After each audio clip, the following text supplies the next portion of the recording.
Both teams have taken a single Charles Martel, both teams have taken a single Chapayev and a single Kutuzov. However, MDiv have gone for an Atago, whereas OMC have gone for a third destroyer in the shape of the Akazuki. Battleships are a mirror match and carriers are a mirror match. I imagine we'll see the air groups are the same as well. So, no, we have some variety. A 56 air group from the Wicked North. That is not the air superiority load. And 56 from Farazelis. So let's wait and see who has taken what by way of the game.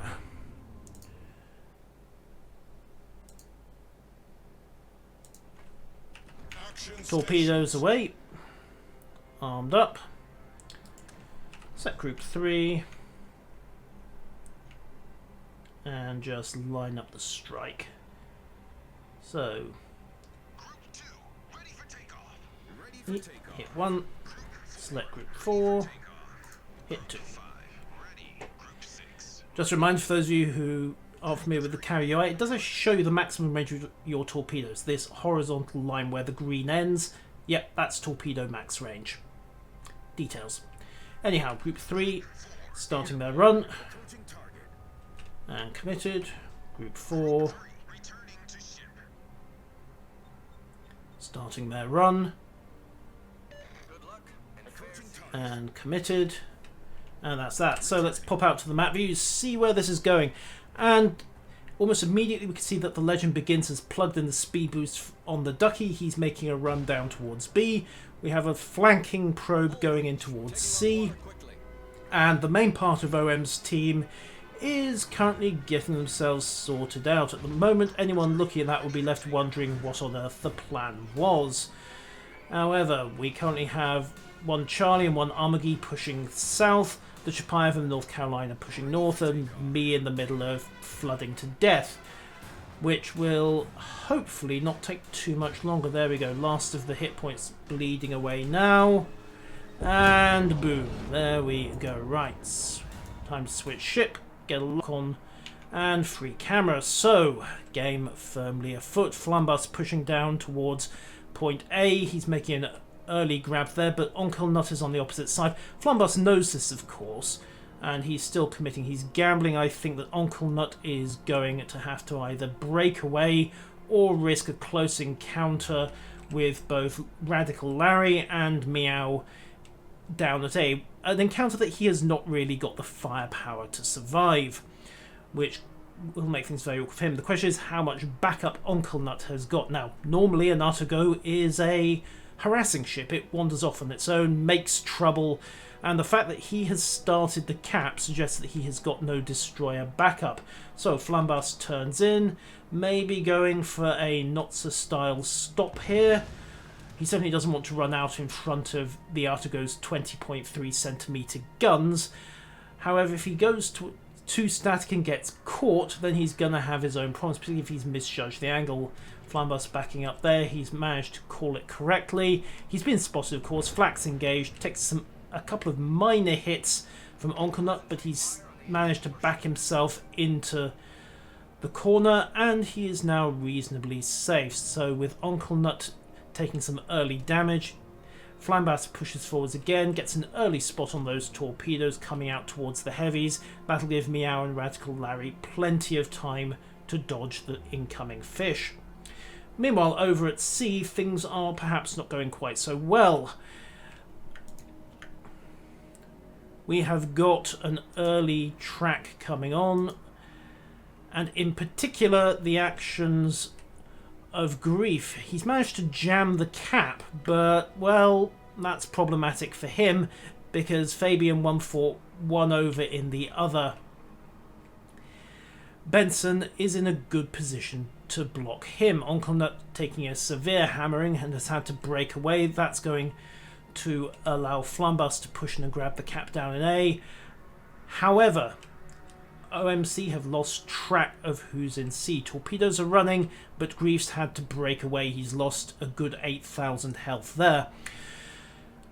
C is steadily falling to MDiv, and B is currently stalemated as well, with the Legend Begins ducking into the smoke and torpedo beating carefully to avoid the worst of the fire from Cutleron.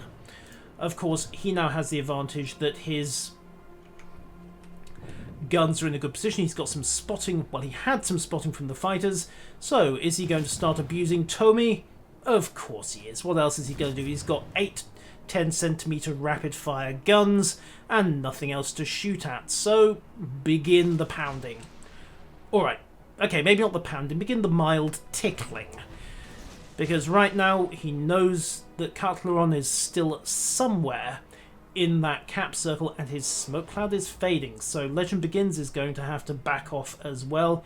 Going to have to open the range a bit, and that's going to force him out of the cap circle, which means that Cutleron is going to be able to start a cap.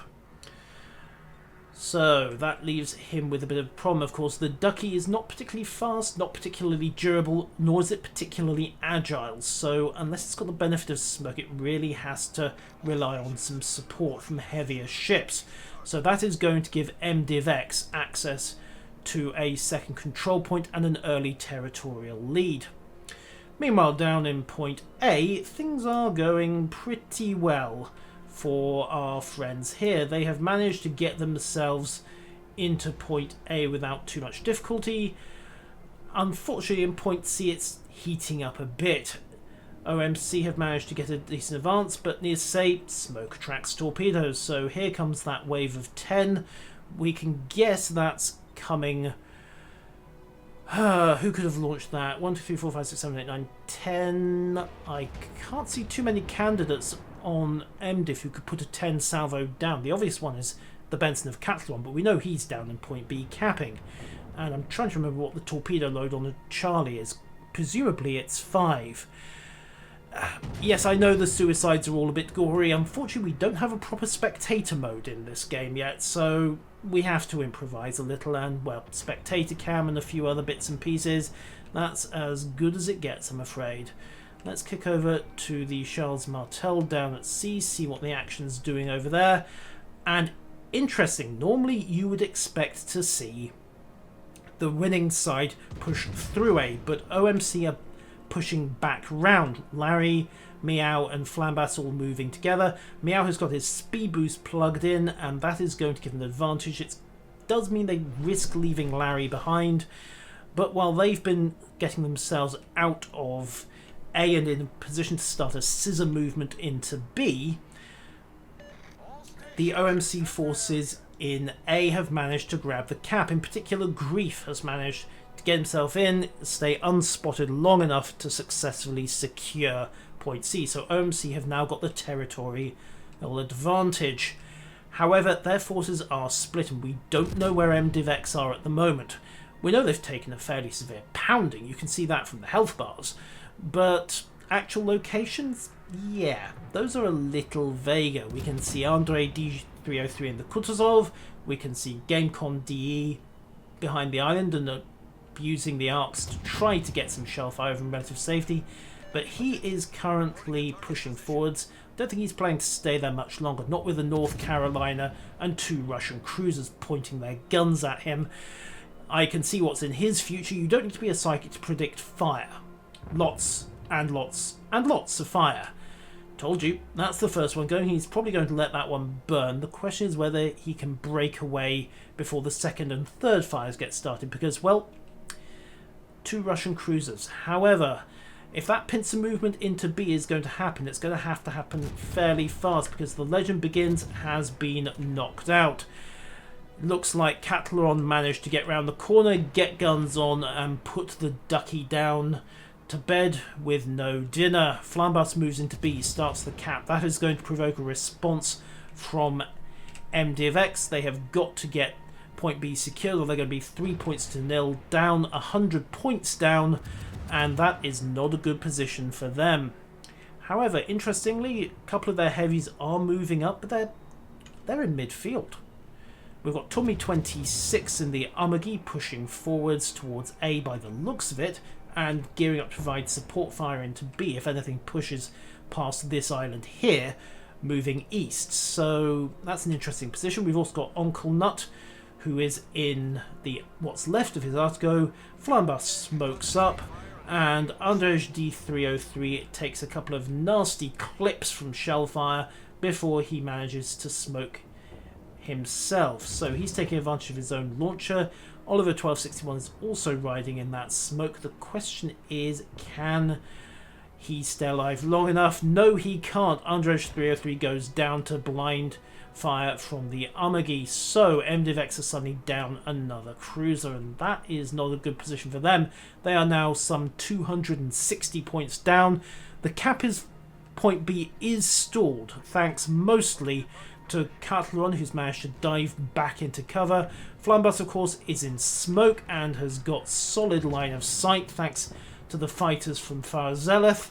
And Catleron, I think, is currently changing his underwear. He took a big hit there. He's on 600 health. One more round is going to do it for him. And there's a lot more than one round coming in. 24 health left. He just manages to break contact, but it's not enough. There was a round already in the air from Flambus, and that 5-inch puts him down. MDiv-X are out of destroyers. They are out of control points, and they may very well be out of time in this first game. Tommy and Onkel Nut are isolated in point A. Their remaining heavies are currently buried behind point C. And it's hard to see what they can do to pull this game back fairly early on. OMC came out of the blocks extremely hard. I don't know whether they remember the game from King of the Sea 3, but they clearly weren't taking any chances this time around. High explosive into GameCon. Doesn't manage to dodge it. Catches a fire. I believe that is... I think that's two he's got. No, it's just the one he's got burning at the moment, I think. He's certainly in no hurry to pop his Damcon to control it. 40,000 health and ticking. He's popped his repair party, however. So he's containing the worst damage. Sets Maverick 138 on fire. Switches target round to the cruisers. Maybe eyeing up some Russian booty. But with that island in the way, not to mention the smoke concealing them, they are going to have a very hard time. Even if Oliver 1261 pops his radar and illuminates them for GameCon, there is still the small matter of the fact that there is a dirty great lump of rock in the way of the artillery fire. So that is some very decent positioning from both Elegant 1337 and Imperator of Chaos. Meanwhile, down in point A, MDiv have split their forces, and this is going to be interesting. We have got Flambus on point, spotting Tommy 26, even the fact that his guns and flak and the aircraft hovering overhead weren't giving it away. But we have torpedoes in the water. Those are going to arm. Boom, 2 more hits. Oliver 1261 goes down. Tommy 26 has taken 2 hits. He is flooding. He's popped his repair party. The question is, does he have Damcon? Because if he doesn't, then it doesn't really matter. Yep, he got the spot plane away, but that is it for Tommy. So, Onkel Nut did manage to capture A, but I don't think it's going to do him or MDiv much good. OMC are 940 to 189. Onkel Nut turns broadside. I don't know whether he's just accepting the inevitable or realises how much trouble he's in, because right now it's just a question of who's going to murder him, and I think it's going to be Meow in the Charlie, who doesn't appear to have been in the mood for much surfing and definitely in the mood for murder. Broadside out to Flambus, trying to salvage a little pride there, but too little too late. 460 health. Flambus's 5-inch guns trying desperately to snag off that last little bit of health. Dodges a salvo from Meow, gets another broadside away towards Flambus, and, well, he's angled, but angling don't matter when the enemy's throwing high explosive at you.